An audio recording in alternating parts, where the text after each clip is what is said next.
mayo de 2017. Tenemos por Sky a Miguel Gómez. Buenos días. Buenos días a todos, buenos días a todos los oyentes. Tenemos también por Sky a Pedro Gallego. Buenos días, Pedro. Buenos días a todos.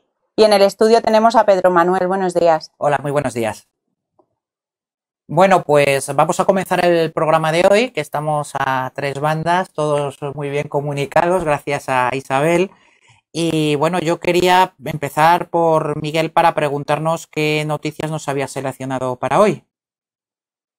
Bien, pues yo he destacado en principio una de las noticias, o de los titulares, mejor dicho, que me ha llamado la atención hoy en la cabecera del diario El País, en su edición digital concretamente. No sé si se habrá reproducido también en la edición de papel. Pues viene un artículo con un titular llamativo, que es la Asamblea, el titular es: la Asamblea Nacional Andaluza se presenta apoyando el referéndum catalán. Vaya. Y bueno, pues con respecto a esto, pues por lo visto existe una Asamblea Nacional Andaluza, que es una entidad soberanista, que está pues presidida por un tal Pedro Altamirano, que se ha reunido con Oriol Junqueras. Y bueno, me llama la atención una parte de este artículo donde se señala que en una rueda de prensa donde anuncian el acto de esta reunión, dice, estoy buscando,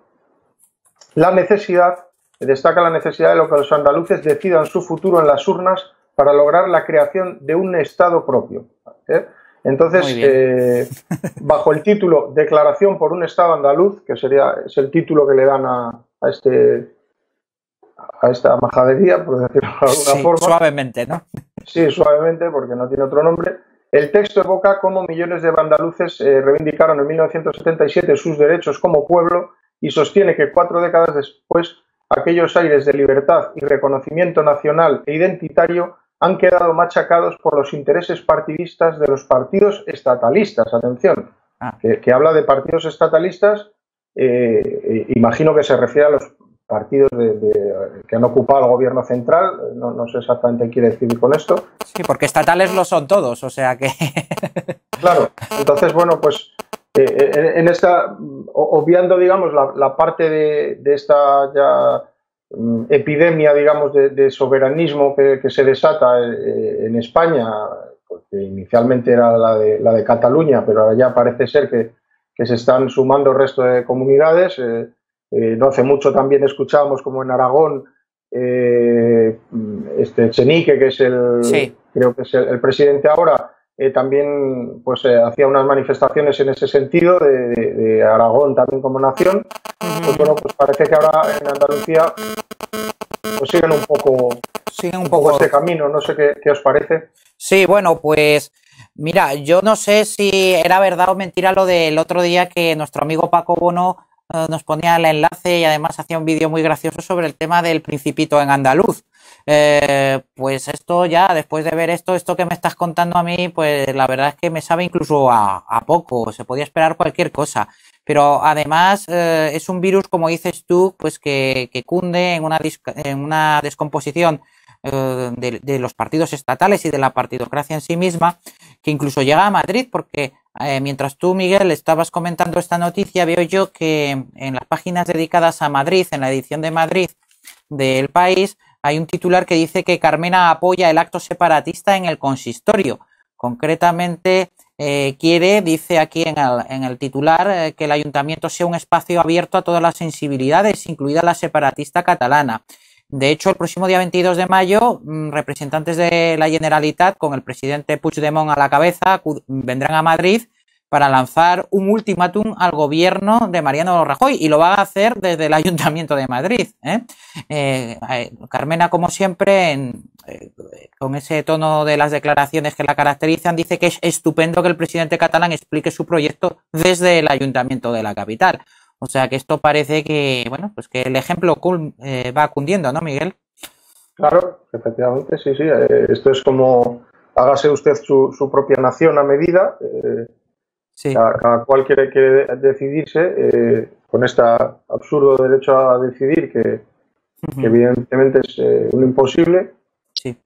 Y bueno, pues me llama la atención la confusión que existe, como siempre señalamos en este artículo, con respecto al término de nación y Estado, y cómo señalan, además, acusan de ser estatalistas a los otros partidos, en el sentido de, no sé exactamente con qué significado le dan, mientras que ellos claramente, la declaración que hacen y el titular, digamos, o el título de la reunión es declaración por un Estado andaluz, o sea que... Sí. Todo a lo que se ve son proyectos, ¿no? Porque incluso, como yo te leía ahora, Miguel, Pedro también, la propia Carmena, la alcaldesa de Madrid, dice que el catalán explique su proyecto. Ha de entenderse que se está hablando del proyecto estatalista, como bien dice Miguel, de la nación catalana como proyecto, como sugestivo proyecto de convivencia. Esto, una copia mala de Renan y bueno, ya sabemos la proyección que tuvo a través de Ortega aquí en España, ¿no? La concepción fascista del Estado, ese hacer diario o proyecto diario que hay un plebiscito continuo y permanente, ese sentimentalismo para llegar a un proyecto estatalista, como ellos dicen, que es muy curioso, ¿verdad, Miguel, que ellos estén hablando de estatalismo cuando el nacionalismo periférico español siempre se ha caracterizado por su estatalismo, por ser partidos estatales? Ellos no buscan en realidad reconocimiento nacional alguno, sino lo que buscan es un reconocimiento estatal, pues tener su propia burocracia, hablando mal y pronto. Exactamente, es la creación de instituciones propias, de su propio Ministerio de Hacienda, de su propia Poder Judicial independiente, es decir, pues no ser fiscalizados de alguna manera, no ser controlados por otra instancia superior, que sería pues la del Gobierno central, evidentemente, que es quien encabeza o quien representa al Estado, quien lo dirige. Y bueno, pues sí, efectivamente, como estás diciendo, pues es la eterna confusión que padecemos a raíz del pensamiento orteguiano, que después pues pasa a Primo de Rivera, Falange, etcétera, y bueno, hasta llegar a la actualidad, donde son absolutamente todos los partidos del régimen los que toman como cierta y como base de partida esa idea de la nación como proyecto. Sí, porque hasta incluso el Partido Popular está diciendo o viene a decir, incluso a través de los medios de la prensa oficialista del régimen, como en El Mundo, cuando estaba Pedro J, incluso, que es una cuestión que si todos los españoles votaran que sí, ya dejaría de existir la nación española, como si fuera algo que dependiera de la voluntad. O sea, están limitando la contienda política a un reduccionismo pues realmente peligroso, porque dan por hecho de que la nación es algo que depende de la voluntad, y que si que no puede existir el nacionalismo catalán o un Estado catalán o una nación catalán independiente porque no lo votan todos los españoles, pero a contrario sensu se podría interpretar que si lo votaran todos los españoles no habría ningún problema para ello, cuando en realidad es un hecho que nos viene dado, un hecho de la mera existencia, ¿no? Ese es el peligro y a mí lo que realmente me da miedo de todo lo que voy leyendo, porque se asumen unas premisas como que la existencia nacional es un hecho, es un proyecto diario, un proyecto modificable por la propia voluntad.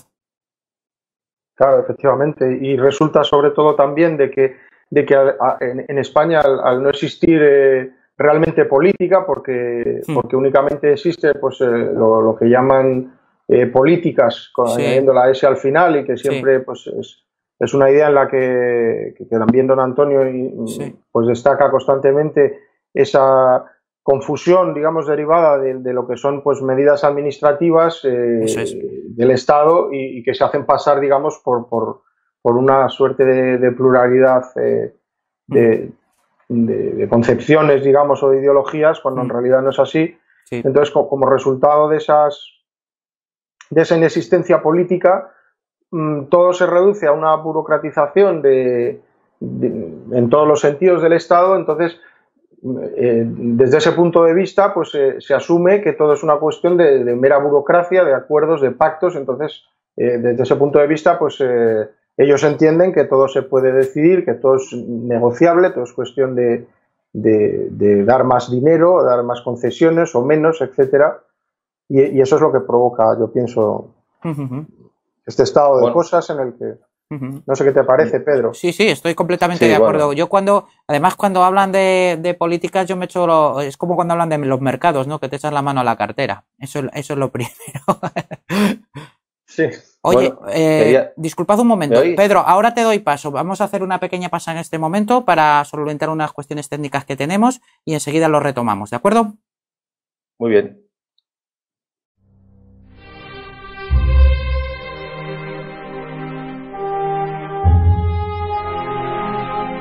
Queridos oyentes, además de nuestro buzón @diariorc.com, ahora podéis hacernos llegar vuestras preguntas para Antonio García Trevijano enviando un mensaje de voz a nuestro WhatsApp en el número 605 02 3473.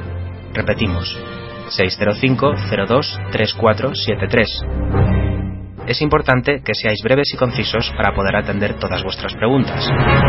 Utilizad esta vía solo para mensajes de audio, puesto que ni texto ni vídeos serán atendidos. Ya estamos aquí de nuevo. Tiene la palabra Pedro.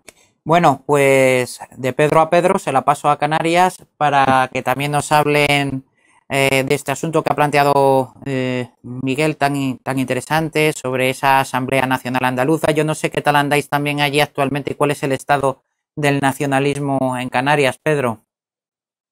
Bueno, yo quería decir antes, en relación a todo esto, que básicamente la posición que se adopta en todas las comunidades autónomas, que ahora hemos hablado antes, bueno, yo lo he citado muchas veces, la diferencia entre nación étnica, nación cultural y nación política, que al parecer ha utilizado ese término Pedro Sánchez, sí, hablando de Cataluña, al parecer, sí, creo que fue de Cataluña.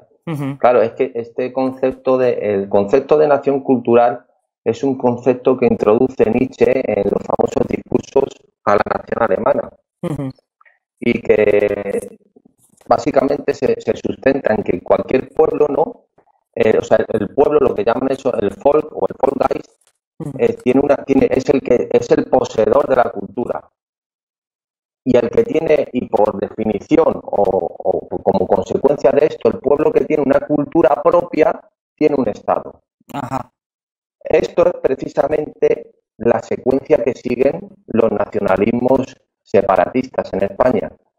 Entre otras cosas, su inquietud fundamental es la lengua propia. Que una de las cosas que dice Fichte en los discursos de la nación alemana, que son del principio del siglo XIX, es precisamente eso, que una nación que tiene un pueblo que tiene una lengua propia debe ser una nación. Esa es precisamente una de las premisas y de las inquietudes fundamentales en los separatismos, como por ejemplo el catalán, en la inmersión lingüística. Luego el famoso paso y la famosa distinción, que creo que es de Goytisolo, de señas de identidad. Buscar rasgos distintivos que los diferencien del resto de españoles, para que así básicamente estos son posturas racistas, ni más ni menos. Sí. Así de claro. Entonces, claro, partiendo de esa base, lo que no se puede confundir, o sea, básicamente están siguiendo una secuencia como, bueno, no básicamente, o sea, es que Sabino Arana, Prat de la Riba, toda esta gente, cualquiera que lea sus obras, es que eso es racismo en vena. O sea, cómo hablan de los españoles, cómo hablan de la raza vasca, de la raza catalana, de todos los problemas que existen entre unos tipos de hombres y otros, apelando básicamente a la raza.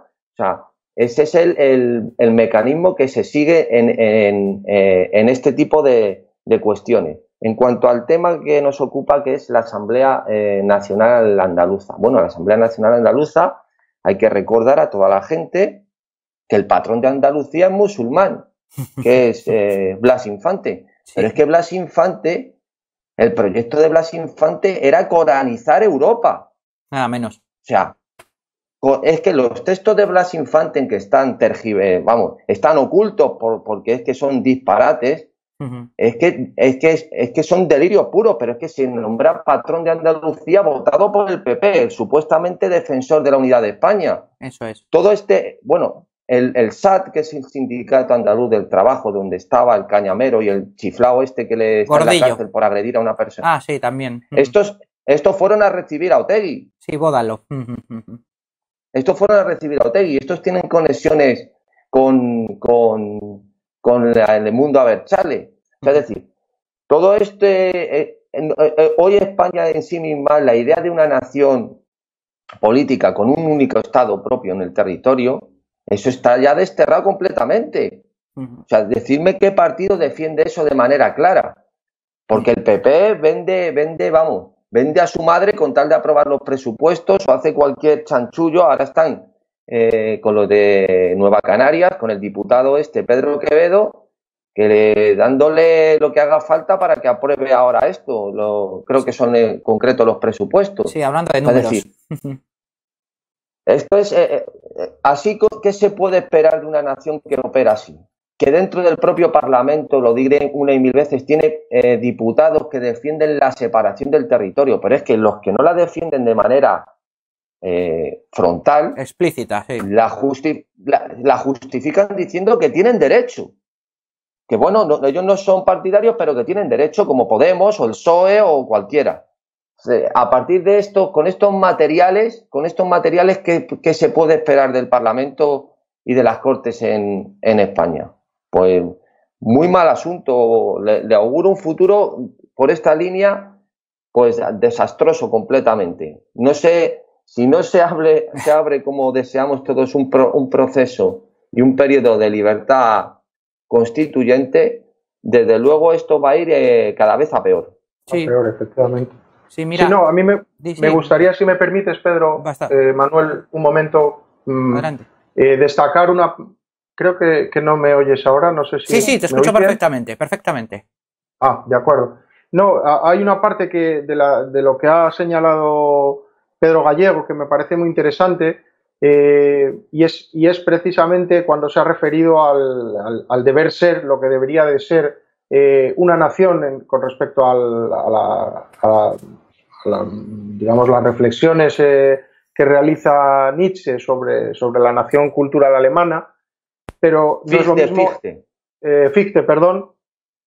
No es lo mismo la cultura como resultado que se produce de la interacción humana, digamos, del hecho de la acción de una sociedad que digamos que prospera, que evoluciona a lo largo del tiempo, que el pretender acudir a ese deber ser de lo que debería de ser, que uno desea, digamos, que tendría que ser eso, y entonces trata de buscar esas señas identitarias que puedes encontrarlas en la lengua, como las puedes encontrar en el folclore, como las puedes encontrar en mil aspectos diferentes, para construir, digamos, de forma voluntaria o voluntariosa una realidad nacional que no existe.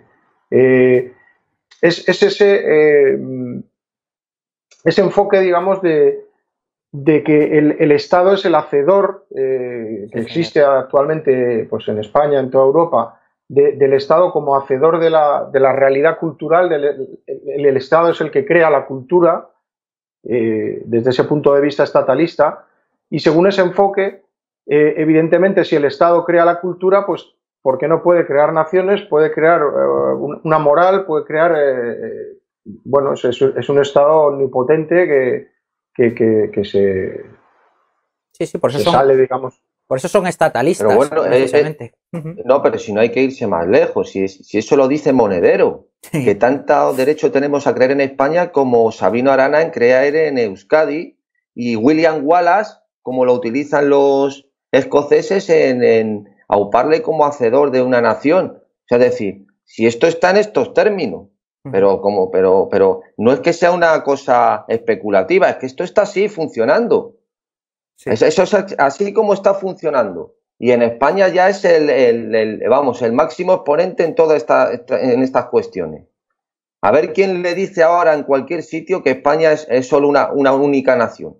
bueno, dicen ya una grande y libre, ya estamos, franquista, facha, bueno, Sí. ya eso ya está, eso ya es casi algo light, porque ya lo de facha era hace una década ya por cualquier cuestión. Eso ya ahora mismo ya es que eso ni se dice. Eso ya está omitido del discurso, como el lenguaje no sexista que le llaman ellos y todas estas cuestiones. O sea, es decir, ya estamos en unos términos que estaba viendo ahora hace poco cómo está la clasificación de, según el índice de libertad periodística, al parecer se quejan de que Francia ha bajado 2 puestos. O sea, estaba en el 38 y está en el 40. Pero es que España, España está en el 29. Y si España es una cochambre desde el punto de vista de los medios de comunicación, entonces ¿cómo será Francia si está en el 40? O sea, si a nosotros, cualquiera que tenga un poco de sentido crítico y ve cómo funcionan los medios de comunicación en España y se ve lo que hay, y están, según esta gente, están 11 puestos por encima de los medios de comunicación en Francia, y aún así Le Pen ha sacado un 30 y tantos %. Imaginaros cómo está el patio. Pues sí, la verdad es que es desolador. Sí. De todas maneras, es también un afán de control, ¿no? Como don Antonio nos decía aquí mismo, es que en realidad no son partidos nacionalistas, lo que son estatalistas, porque parten de una creación por la voluntad de esas instituciones y de una manera realmente independiente a la nación. Como Miguel ha dicho una cosa muy interesante, cómo es la nación es un producto histórico de la acción humana, de la creación de generaciones y generaciones en un actuar espontáneo. Y toda esta gente lo que detestan realmente, yo creo que tienen un odio cerval a todo lo que sea espontaneidad y libertad en sí mismo, ¿no? Lo suyo es más la planificación y la estatalización institucional, y eso lo pueden hacer únicamente pues propagando este discurso común que además, curiosamente o no tan curiosamente, es recogido por sus teóricos oponentes dialécticos, que son los que juegan a las políticas en plural, como decía Miguel en el Parlamento. Y bueno, así nos da que si todos los españoles votaran que sí a la independencia de Cataluña, no pondrían ninguna objeción a ello. Claro, y luego además hay otro aspecto, que es que evidentemente toda esta deriva estatalista, que realmente lo que es separatista o de tipo incluso sedicioso, como en el caso de Cataluña, lo que apela para arroparse, digamos, o para fortalecerse con el apoyo popular, digamos, y el seguimiento de las masas, es al sentimiento. Eso es. Confundiendo o propagando el mensaje de sentir es ser.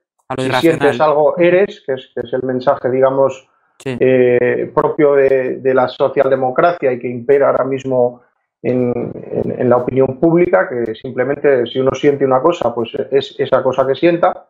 La realidad es algo que bueno, es algo secundario según ese punto de vista.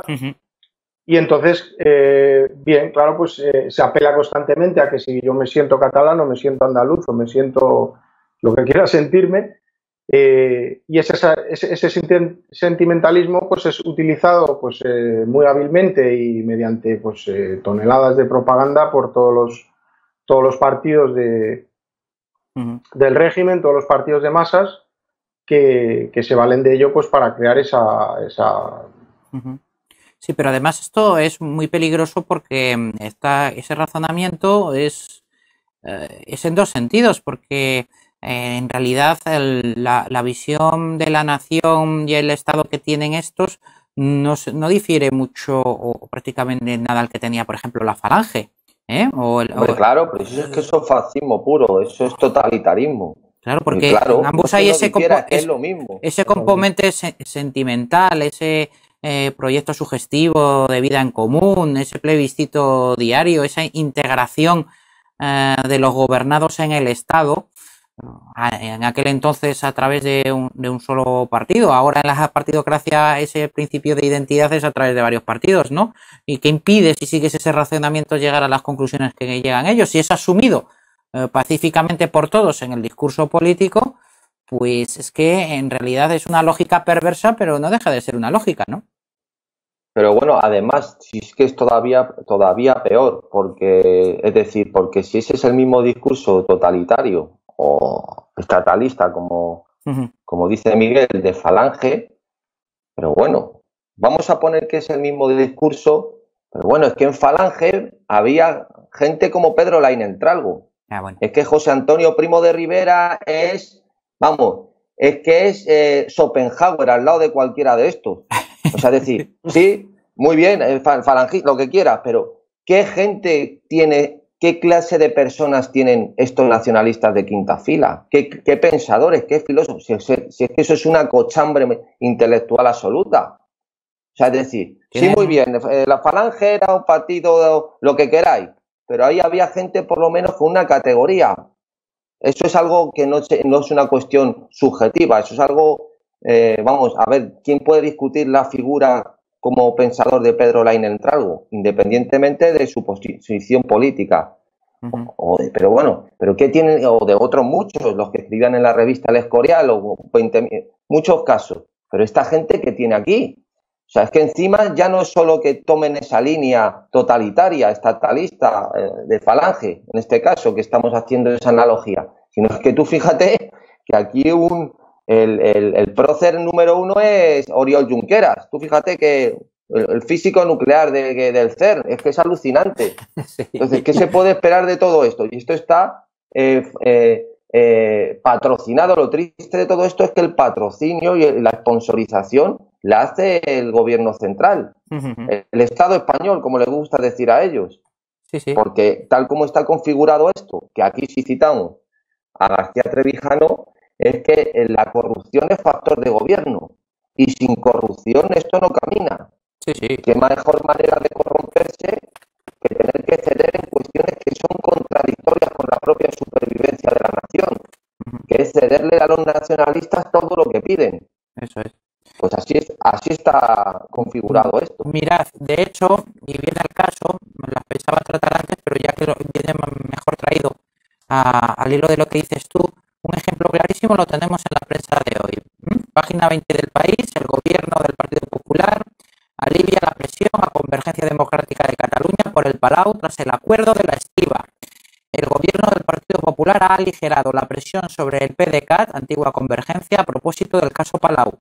Los dos representantes del Ministerio de Cultura en el consorcio del Palau de la Música evitaron asistir el viernes a una reunión clave en la que se iba a decidir si la institución acusaba al loro, la institución que está personada como acusación particular, el consorcio, que es a quien le han robado, y a decidir si la institución acusaba al partido de Artur Mas de recibir 6,6 millones de comisiones ilegales.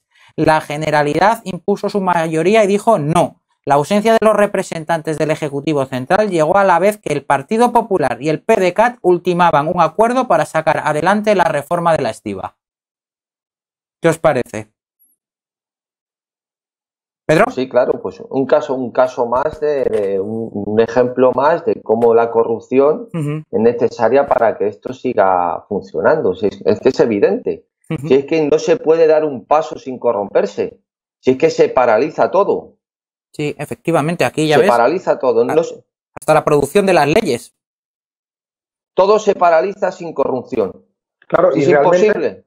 Sí, y realmente además este es el verdadero origen de la corrupción, es decir, luego la corrupción económica, que no es más que una corrupción consecuencial, es la consecuencia de la corrupción anterior, como siempre señala don Antonio, es este tipo de pactos, este tipo de operaciones que desde luego después no se tipifican, digamos, como delito, porque no tienen la consideración pues de casos como como el de la Gürtel, como Bárcenas, como Griñán y todo este tipo de cuestiones donde ya hay una clara, digamos, vulneración de determinadas leyes y puede ser perseguido legalmente, pero es que antes de eso este tipo de pactos, este tipo de negociaciones o como la de hace poco con el PNV donde los presupuestos generales del Estado se ajustan, si te voy a dar más presupuestos para tu comunidad o menos en función de los apoyos que recibo. Y en este caso del Palau, pues está bien claro cómo se utilizan pues este tipo de medidas o incluso una acusación fiscal o de... No, de robar directamente, vamos. O sea, de llevarse... se utilizan como moneda de cambio para presionar y para lograr acuerdos que después, pues como decía, dan como consecuencia, digamos, ya en último término y en la parte espectacular, que todo el mundo es lo que percibe y lo que los titulares de los periódicos, que son ya, digamos, los cabezas de turco que sacrifica el régimen pues para contentar a las masas y que parezca que se depura y que hay una limpieza, eso ya no es más que consecuencia. Realmente el origen de toda la corrupción es esto, y los pactos entre los partidos y este tipo de operaciones, desde luego. Muy bien. Bueno, Pedro, Miguel, ¿traías tú alguna otra noticia más? Sí, bueno, lo ha comentado también antes Pedro Gallego un poco de pasada. Me llamaba también la atención como Pedro Sánchez, que bueno, hace pocos días pues recuperaba, digamos, su discurso en torno a lo que llaman ellos la plurinacionalidad, que es un concepto que se inventan, esa famosa nación de naciones que pretenden crear, como si eso fuera posible, o como si hubiera, pues no sé, planeta de planetas o ese tipo de cosas. Pues bueno, pues parece que en España pues hemos inventado las naciones de naciones. Y Pedro Sánchez, en ese discurso que trae últimamente, pues buscando el acuerdo con el ala, digamos, de Podemos dentro de los partidos del régimen, pues en unas declaraciones al diario El Mundo matiza ahora que Cataluña es una nación cultural. Es decir, no se entiende exactamente qué matiz pretende hacer, que encaje, digamos, dentro de todo este cacao que tienen montado, pero bueno, pues eso me llamaba la atención en esas declaraciones de Pedro Sánchez. Sí, pues eso de la nación cultural, ¿verdad, Pedro? Encaja perfectamente con lo que tú estabas diciendo. Eso tan leve y tan suave que parece que modera su discurso Pedro Sánchez, pues para que le voten en las primarias en Murcia o en Albacete, tiene ese trastorno tan peligroso como el que tú estabas diciendo, ¿no, Pedro? Hombre, claro, es que la base de ellos es que precisamente al ser una nación cultural y tener una cultura propia, deben poseer un Estado propio. Es la consecuencia directa de eso. Entonces, claro, si esto está así y definido ya en prácticamente la gran mayoría de los estatutos, sobre todo los que se han reformado en los últimos años, porque ya Andalucía también es nación. Todos estos conceptos de nación, de identidad propia, de rasgos culturales, de todo el tema de como has dicho antes, de nación de naciones o plurinacionalidades, es lo que tienen todas las constituciones de Latinoamérica, de hecho, asesorados por el CEPS, por el Centro de Estudios Políticos. Lo de plurinacionalidad, eso es lo mínimo. De plurinacionalidad te pasa multiétnica, multirracial. Bueno, eso es una cosa, lo nuestro es una cosa de niños comparado con lo que hay allí. Bueno, pero recordad, eso está metido en el germen de la Constitución española al definir España como las nacionalidades, que todavía no se sabe lo que es eso de las nacionalidades. Ahí lo deja y es el banderín de enganche que tienen estos señores a la hora de afirmar cosas como la que tú estás diciendo, Pedro. No, sí, está claro, desde luego, pero bueno, que quiero decir que lo nuestro es un juego de niños, es comparado con cómo está el patio allí, pero que es que el tema grave es que todos esos asesores con los que se redactaron las nuevas constituciones, como la de Venezuela, Bolivia, es que eran de aquí.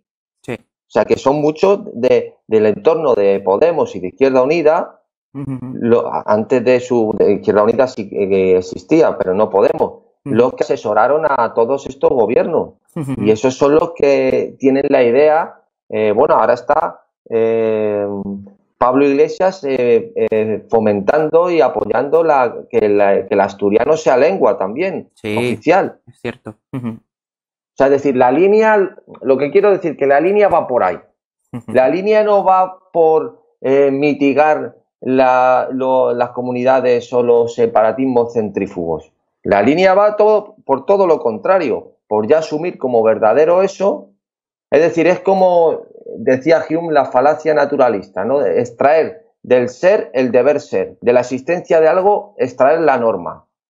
Bueno, pero es que ese es el delirio puro. O sea, como ellos se sienten independientes, pues al final hay que crear una norma y hay que darles un estatuto propio y hay que crear un vínculo que al final que acaben siendo una nación política independiente, porque ellos se sienten así y porque esa es la sensibilidad del pueblo catalán.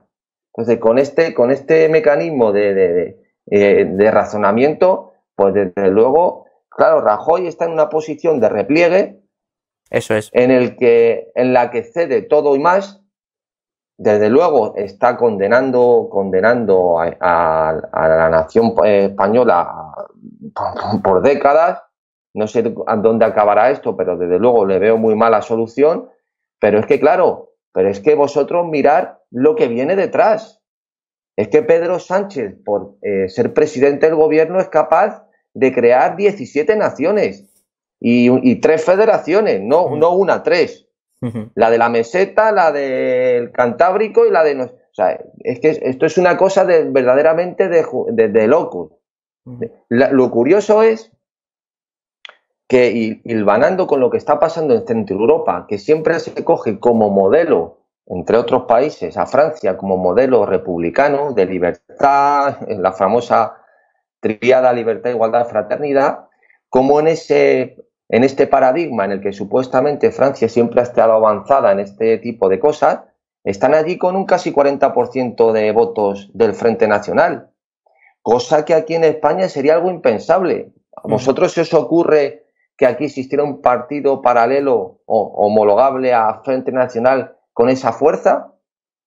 Bueno, aquí es imposible por el complejo que hay todavía del franquismo, porque como no se llegó a romper jamás con el franquismo, yo creo que es el único motivo realmente por lo que no surge un partido así análogo, ¿no? Porque todos estos que están aquí son los herederos del franquismo realmente, entonces no necesitan hacer esa clase de giros. Mientras tengan su cachito en el Estado que repartir y mientras haya cosas que repartir, ahora bien, cuando llega la crisis de régimen, cuando se acaba lo que hay que repartir, que es lo que está pasando ahora, ya no hay nada más que repartir. En Cataluña ya no hay apenas más competencias se pueden dar. Se ha acabado, o sea, no hay nada más que repartir y entonces ahí es cuando viene ya la crisis de régimen, que es lo que está pasando. Claro. Muy bien, si os parece hacemos una pausita y volvemos en unos minutos. Democracia es separación de los poderes en elecciones separadas. Elegir a personas, no a partidos del Estado. La democracia es la libertad para elegir a los candidatos. La democracia es una forma de gobierno, no es algo gradual. España no es una democracia. Porque la libertad no se otorga, se conquista. Porque la libertad exige ver más allá de la propaganda y de la mentira. Para que tengamos libertad política colectiva, no les votes, porque la libertad viene en nuestra busca.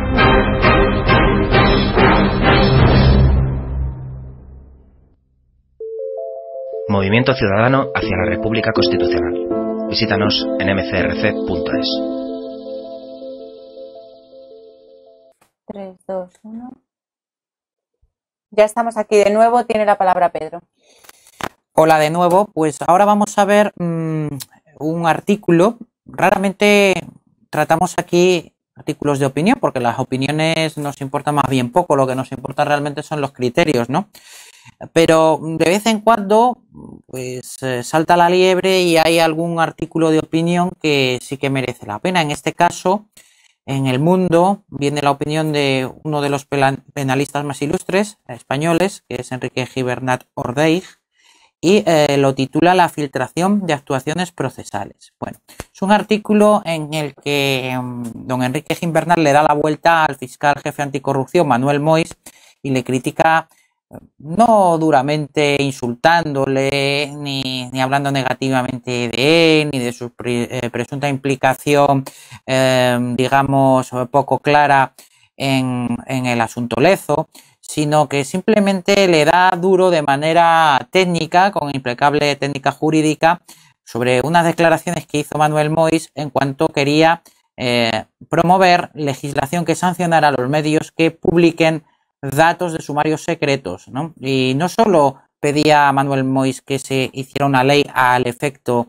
ad hoc para sancionar estas filtraciones, sino que incluso llegó a amenazar, a lo mejor como un aviso a navegantes, de que se podía incurrir en los delitos de descubrimiento y revelación de secretos, que ya de por sí nuestro Código Penal recoge. Pues bien, Gimbernat lo que hace aquí es, ante la ausencia de norma específica, hace un ejercicio de derecho comparado de cómo ha corrido paralelamente o cómo ya es un asunto que en la jurisprudencia alemana del Tribunal Constitucional alemán ha solucionado a raíz del denominado caso Cícero. Bien, ¿qué fue lo que pasó aquí? Y lo expone muy claramente Enrique Gimbernat. Pues que un periodista alemán, Bruno Schirra, había publicado un reportaje sobre el terrorista islámico al-Zarqawi, del que se deducía que el propio periodista, para escribirlo, había tenido acceso a informes secretos y a sumarios secretos tanto de la Policía Federal Alemana como de los propios juzgados. Pues bien, a petición del fiscal, un juzgado de Potsdam dictó 2 autos de entrada y registro tanto en la redacción de Cícero, que era la revista donde escribía este periodista, como en el domicilio particular del mismo, a fin de averiguar de dónde había podido surgir esta filtración delictiva, bueno, pues para aplicar la legislación penal. El periodista y el periódico recurrieron a la audiencia provincial, que confirmó igualmente la validez de esa prueba así obtenida con esas entradas de registro para llegar a la filtración del juzgado donde había ocurrido esto. Finalmente, todo el asunto acaba en el Tribunal Constitucional, y el Tribunal Constitucional alemán dictó una sentencia por la que revocó esos autos tanto del juzgado de Potsdam como después de la audiencia provincial correspondiente, diciendo que se lesionaba la libertad de prensa y los principios de libertad de prensa y de libertad de información. Textualmente cita Gimbernat algún párrafo de esta sentencia que dice que han desconocido esas resoluciones el significado del derecho fundamental de la libertad de prensa. Es muy interesante lo que dice Gimbernat en cuanto que el bien jurídico preponderante, predominante, es el secreto de las fuentes de información y relación de confianza de la prensa y de la radiodifusión con los informantes. Evidentemente llega a hacer un razonamiento en la sentencia que cita del tribunal alemán, en que la garantía de que estas cosas, estos hechos gravísimos salgan a la luz, es la garantía del secreto de redacción, de tal manera que los potenciales informantes, por el fundado temor de que como consecuencia de un registro pueda ser constatada su identidad, suelen naturalmente desistir de proporcionar esa información, con lo que jamás llegaría al público. Esto es lo que valoró el Tribunal Constitucional alemán. Pero no solo eso, sino que como consecuencia de esta sentencia, y como Gimbernat dice, el Parlamento alemán recoge esta sentencia y en el 2012 hace una ley que lleva el título de Ley para el fortalecimiento de la libertad de prensa en el derecho penal y en el derecho procesal penal, en virtud de la cual señala expresamente que no son antijurídicas las acciones de cooperación de algunas de las personas que menciona la propia ley, entre ellos a los periodistas, cuando se limitan a la recepción, valoración o publicación del secreto o de los objetos o de la noticia para los que existe una obligación especial de guardar secreto. Concretamente, excluye expresamente de cualquier responsabilidad al periodista que recibe, valora o publica un secreto, que es lo que Moix quería hacer ahora mismo, pues seguramente porque algo le duele de esas filtraciones que se están sacando a la luz, ¿no? Y no se le obliga a revelar naturalmente qué funcionario tenía por obligación de guardarlo. Gimbernat en este artículo lo que hace es dar la razón desde el punto de vista técnico. Es un artículo muy técnico, por eso a mí me gusta especialmente y por eso lo he traído aquí. Y dice que por 2 razones en nuestro derecho español sería esto de aplicación. En primer lugar, por el que el artículo 466 del Código Penal, que es el que contiene el delito de la revelación de secretos y de las actuaciones procesales, solo castiga la conducta de quienes interviniendo en el proceso los descubrieren, de donde, a contrario sensu, obtiene de que el delito no es poner en el público, ¿no? El periodista no comete ese delito al propagar ese secreto que existe en las actuaciones, sino que el delito lo comete evidentemente el funcionario que se lo pasa esa información al periodista, aunque éste, pues por su propia deontología profesional, recogida también jurídicamente en el Código Penal, en el artículo 20 del Código Penal, que exime de responsabilidad a quien en ejercicio de un legítimo de un oficio tenga una información, no revelar sus fuentes, pues de esa conclusión saca evidentemente que en nuestro derecho tampoco se podría llegar a esa solución que estaba diciendo Mois, que era de pues digamos matar al mensajero, básicamente, de sancionar la actividad de los periodistas. También habla Gimbernat de que nuestro Tribunal Constitucional, si bien ha tocado esto de manera tangencial, sí que ha habido alguna sentencia, como una que cita él aquí del año 98, en el que dice que cuando la Constitución requiere que la información sea veraz, no está tanto privando de protección a las informaciones que puedan resultar erróneas como estableciendo un deber de diligencia sobre el informador. ¿Por qué dice esto? Porque Mois también venía a decir que en cualquier caso, aunque estuviera o se cuestionara que el periodista no tiene la obligación de revelar la fuente, en el caso de que la información no fuera veraz, que no fuera cierta, pues incurriría igualmente en ilícito penal. Sin embargo, nuestro Tribunal Constitucional en esta sentencia que cita Gimbernat hace una diferencia entre lo que es lo veraz y lo cierto, que es muy, muy curioso. Una información veraz en este orden de la revelación de secretos no tiene por qué ser forzosamente cierta, sino que es una información obtenida por el periodista que tiene reflejo en las actuaciones procesales que resultan filtradas. Es decir, luego, finalmente, no tiene por qué haber una sentencia condenatoria para esa persona que se está investigando necesariamente, sino que basta con que en esos autos haya, por ejemplo, un informe policial que apunte en la dirección de culpabilidad, que lo filtre el periodista. Eso sería una información veraz, aunque luego necesariamente no tuviera que ser cierta. En definitiva, lo que hace Gimbernat, y este sí que es un artículo que de los pocos que pocas veces recomiendo que se lea algo, es muy interesante porque, vamos, desarma absolutamente pues esta ley del silencio que el fiscal anticorrupción, el fiscal jefe anticorrupción está pretendiendo imponer, después además de su penosa actuación intentando dar órdenes negativas de que no se realicen ciertas investigaciones en el marco de actuaciones que se han encomendado a inferiores suyos, ¿no? Cuando además se encuentra bajo la sospecha más que fundada de su nombramiento político. ¿Qué criterios merece esto, Miguel, Pedro? Bien, ¿no? Creo que con la exposición que te has hecho es perfecta. No tengo nada más que comentar sobre el tema. ¿Pedro? ¿Pedro? Creo que hemos... Sí, un segundo, ya. Estás por ahí. Sí, perfectamente, te escucho. Dime. Vale, vamos a ver. Claro, yo conocía de oídas, creo que lo han citado una vez don Antonio a Gimbernat. Claro, tenía aquí, como tengo artículos de derecho y guardo un montón, dependiendo del tema del día, lo que sea, tengo uno del Mundo de hace tiempo, pero de este año, de este señor. Es que claro, te pones a leer y es que ves una serie de contradicciones y luego dice que si hay independencia del Poder Judicial. Vamos a ver. Bueno, este señor de entrada se define socialdemócrata, ateo, pacifista, un socialista liberal como Bertrand Russell. Ya agárrate ya que vienen curvas, pero de verdad. O sea, ya con 84 años que esté diciendo estas cosas, o con los años que tenga, no lo sé, bastantes.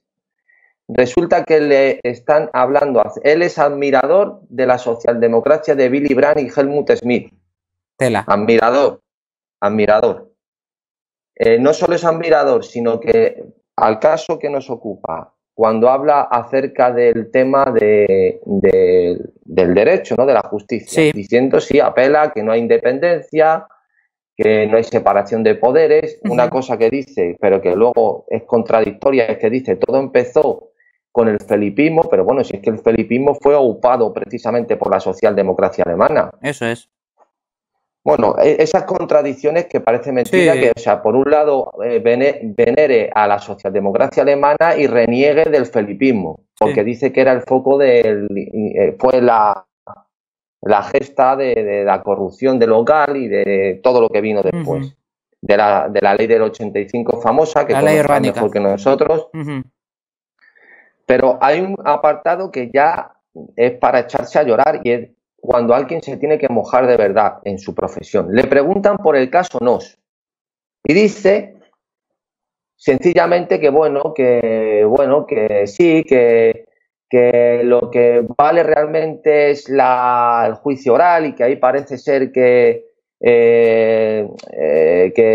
no se puede decir si hubo o no conocimiento de la infanta, pero que dice que las magistradas han pensado que ella era inocente y que no sabía nada de los negocios de su marido y que él no puede decir si está bien o no la sentencia y que luego remata diciendo que que está convencido de que no hay una justicia para ricos y otra para pobres. Sin embargo, claro, sí que fue, él creo recordar que cuando se llegó a plantear el asunto de que si se aplicaba la doctrina Botín o no a la infanta, decía que no tenía nada que ver, además por motivos muy similares a las que nosotros veníamos diciendo aquí, si no recuerdo mal, tú que los tienes ahí los artículos, pero creo que sí.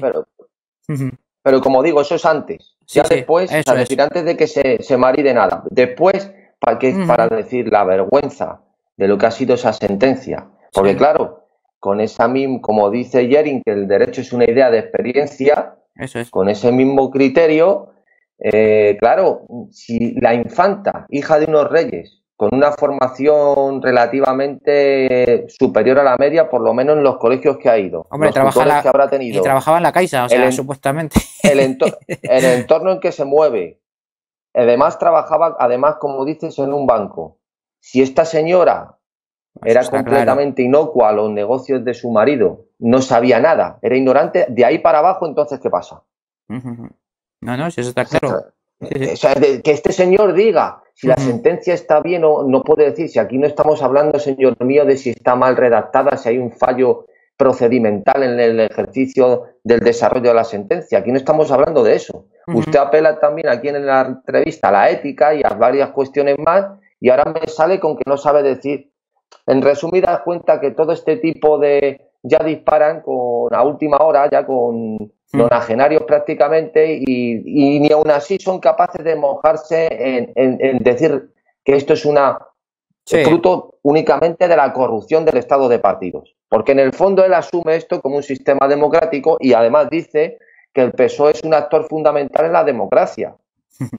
Entonces... No, y que la democracia es la idea de que hay que ponerse de acuerdo. Para ellos la democracia es consenso.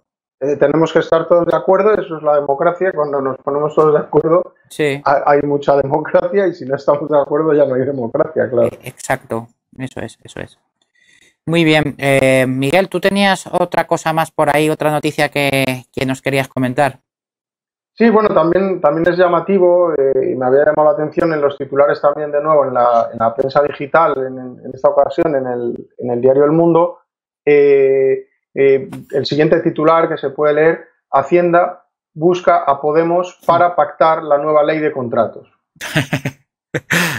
Pues a Monedero no lo encontraron, oye. No, claro, a Monedero no llegaron a tiempo. Entonces, al parecer, ahora pues el gobierno de Mariano Rajoy, que ya parece que ha encontrado apoyo en esta ley de contratos en el Partido Socialista y en su socio Ciudadanos, que son los que actualmente, digamos, forman esta especie de coalición que permite que siga adelante el gobierno que tenemos en este momento. Pero sin embargo, pues parece ser que necesita también el apoyo de Podemos, con lo cual pues ahora también está en vías de lo que ellos llaman el diálogo con Unidos Podemos, con lo cual pues bueno, pues parece ser que para esta nueva ley que consiste pues en una serie de de cambios, digamos, que obligarían, pues por ejemplo, en el caso de los contratos públicos, pues se habla de fraccionar en diferentes bloques los objetos del contrato, según explican ellos, para facilitar la entrada de las pequeñas y medianas empresas. Sí, ¿no será también para a lo mejor eludir los controles por el volumen de contratación y podérselo hacer a dedo también a quien quiera? Porque claro, si tú fraccionas para que puedan entrar las pymes, también estás suavizando colateralmente los requisitos del concurso, ¿entiendes? O sea, se presta mucho más a la discrecionalidad, por otro lado. Efectivamente. Y además en esta noticia que la he encontrado yo también, está en la página 14 del Mundo, retrata la actuación o la postura de cada uno, porque dice aquí en el artículo que tú comentas, Miguel, desde Unidos Podemos aseguran que acudirán a la llamada de Hacienda, pero apuntan que la negociación se debe realizar en el seno de la ponencia. O sea, muy bien. Sí, vamos a acudir al consenso, pero sin que se note mucho, no, aprestamos, se retratan automáticamente, ¿no? Esto es un retrato, pero total, como el que aparece en la fotografía, que aparece Montoro con Pablo Iglesias, ¿no? Llamamos, asumimos nuestro rol en el régimen actualmente, pero eso sí, no queremos quedar mal con nuestros votantes, ¿no? Y lo que tengamos que transar, lo que tengamos que ceder, pues lo vamos a hacer en el seno de la comisión, sin que se nos note mucho, ¿no? Que estamos en ese consenso. Claro, efectivamente, y de hecho en el artículo se puede leer un poco más adelante que desde Podemos, pues en todo caso defienden, tras presentar más de 400 enmiendas, que debe ser una ley consensuada. Eso es, ahí quería llegar yo. Exactamente, o sea, esta es la nueva política, ¿no, Pedro? ¿Pedro? Sí. Que digo corto a veces el micro para que no haya ruido ambiente. Sí. Digo que estoy escuchando atentamente. Esta es la nueva política.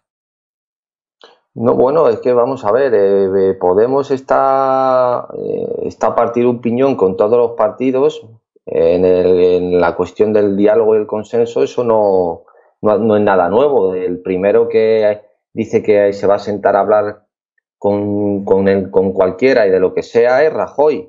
Entonces, claro, evidentemente Podemos está esperando su oportunidad para darle la puntilla al PP. Pedro Sánchez está buscando la suya junto con Podemos a toda costa, porque los de Podemos son unos temerarios, auspiciados también por una serie porque claro, es que lo de Podemos tampoco se puede uno pensar o creer medianamente, que conozca un poco la dinámica de masas o de medios de comunicación, que esto es algo puramente espontáneo. O sea, toda la infraestructura que ha tenido detrás apoyando de medios de comunicación, eso no es casual. O sea, es que Pablo Iglesias, ya lo hemos dicho y es recurrente, pero es que hubo un tiempo que era todos los días en televisión, en 3 o 4 canales. Eso es. O sea, es que es impresionante. Entonces, todo esto obedecerá a una serie de intereses. Desde luego también Podemos, sí pienso también que ha sido para canalizar mucho del descontento de toda la población, sobre todo por la crisis. Quizás se les ha ido de las manos o no lo sé, pero desde luego Pedro Sánchez está esperando su oportunidad, y este sí que es ambicioso de verdad. Por tal de ser presidente, que es capaz de cualquier cosa. Sí. Entonces, todo esto y Rajoy, pues como decimos, Rajoy está en una posición de repliegue, porque está tragando y no es que él precisamente sea un hombre de carácter y se pudiera esperar de él más cosas en otra situación, ¿no? Pero desde luego en esta situación este repliegue total, y veremos a ver hasta cuándo es capaz de durar. Sí, saber mirar hacia otro lado, como él decía. Sí. Muy bien, pues si os parece, vamos a terminar ya el programa de hoy. Hemos cubierto el espacio que teníamos de tiempo para ello, y bueno, agradeceros que vuestra colaboración y bueno, vuestra aportación tan buena. Muy bien, pues. Bueno, pues nada, despedimos ya el programa de hoy.